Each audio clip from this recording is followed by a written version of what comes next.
Thank you जी, thank you.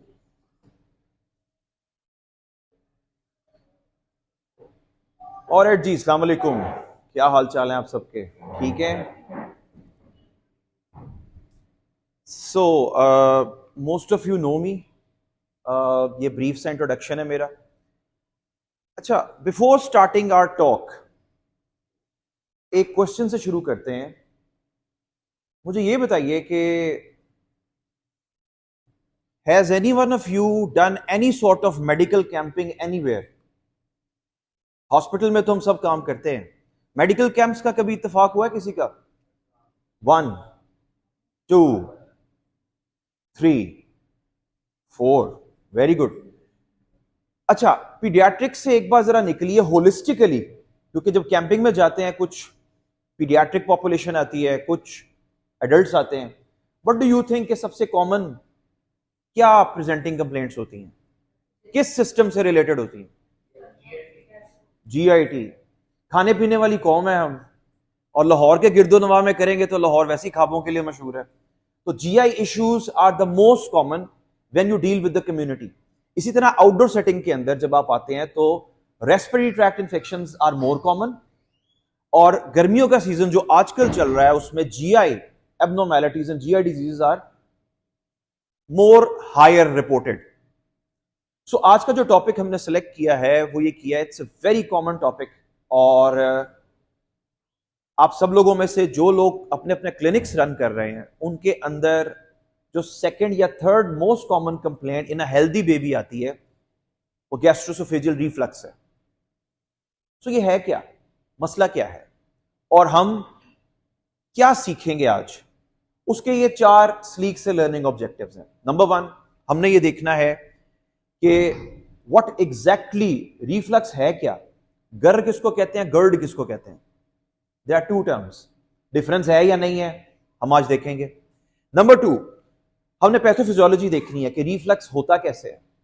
Just revision है, ये सारी चीजें हम सब ने एमबीबीएस के करिकुलम में बहुत अच्छे तरीके से पढ़ी हैं, और जो कंसल्टेंट्स यहां पर हैं जब पीडियाट्रिक्स की वो ट्रेनिंग कर रहे थे, एनाटॉमी एंड एवरीथिंग हम सब ने की हुई थी, मगर उसका रिवीजन हो जाएगा। हम अंडरस्टैंड करेंगे कि पैथोफिजियोलॉजिकल फैक्टर्स कौन कौन से हैं कि जिनको मॉडिफाई करके हम सिम्टोमैटिक रिलीफ ले सकते हैं, एंड देन अल्टीमेटली डिफरेंशियल्स कौन से हैं और मैनेजमेंट प्रोटोकॉल्स क्या हैं। सो 4 से 5 चीजें। एक और क्वेश्चन, ये सबको स्क्रीन नजर आ रही है? क्या ख्याल है आपका, गैस्ट्रोसोफेजियल रिफ्लक्स वाला जो पेशेंट है वो आपके पास किस एज ग्रुप में आता होगा? There are A B C D. A, very good. देखिए, no question is a wrong, no answer is a wrong answer. मतलब क्या होगा, हम सीख ही रहे हैं ना, करते हैं हम। ए नंबर 1, कुछ का ख्याल है कि ए है। फर्स्ट 2 इयर्स में कभी भी आ सकता है, ठीक है। चलें एक और, हमारे पास एक आंसर आ गया। Anyone who begs to differ? See, 4 to 6 months, very good. 4 to 6 month में भी आ सकता है।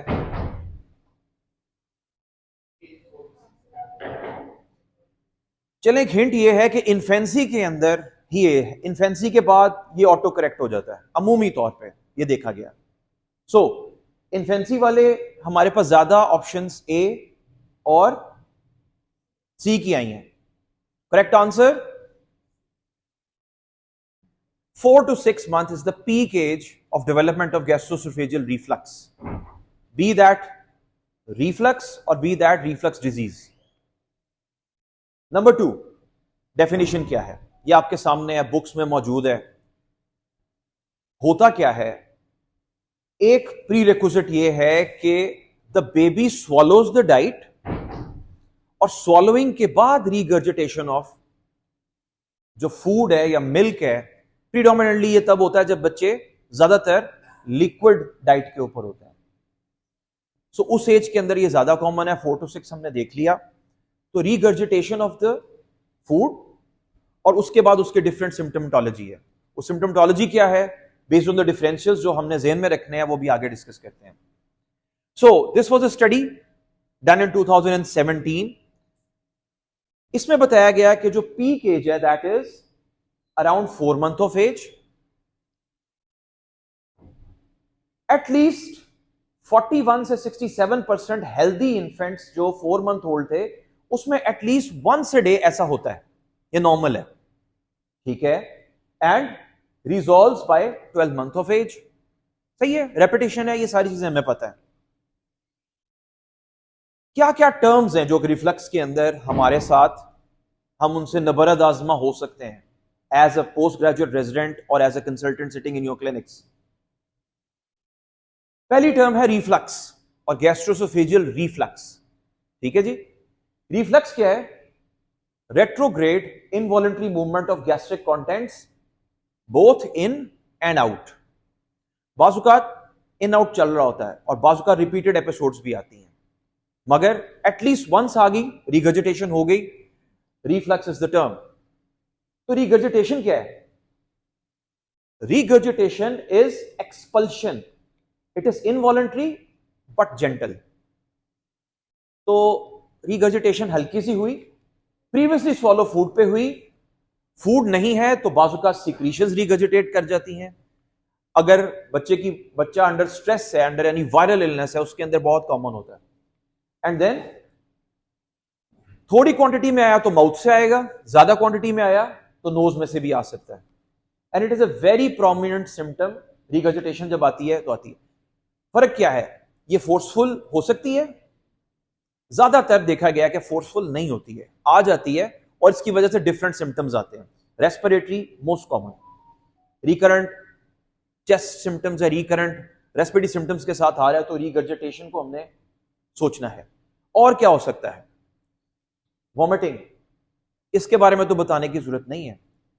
It is done through the retrograde movement of the stomach mediated by the central nervous system. ठीक है जी. अच्छा, और एक ये चीज है रूमिनेशन, ये किसी ने सुना हुआ? ऊंट की एग्जाम्पल. ऊंट क्या करता है? ऊंट और जो मवेशी हैं वो जुगाली करते हैं. एक्सीलेंट. सो उसमें वो क्या करते हैं? They have more than one stomachs. They eat their food, stomach में स्टोर करते हैं और उसके बाद वो फिजियोलॉजिकली उस स्टमक में से लेके दोबारा च्यू करते हैं और फिर डाइजेस्टिव स्टमक के अंदर. तो स्टोरिंग स्टमक और है, डाइजेस्टिव स्टमक और है. तो ये कॉमन फिनोमेना है. ह्यूमंस में क्या है? एक ही स्टमक होता है, 2 होते हैं, 3 होते हैं.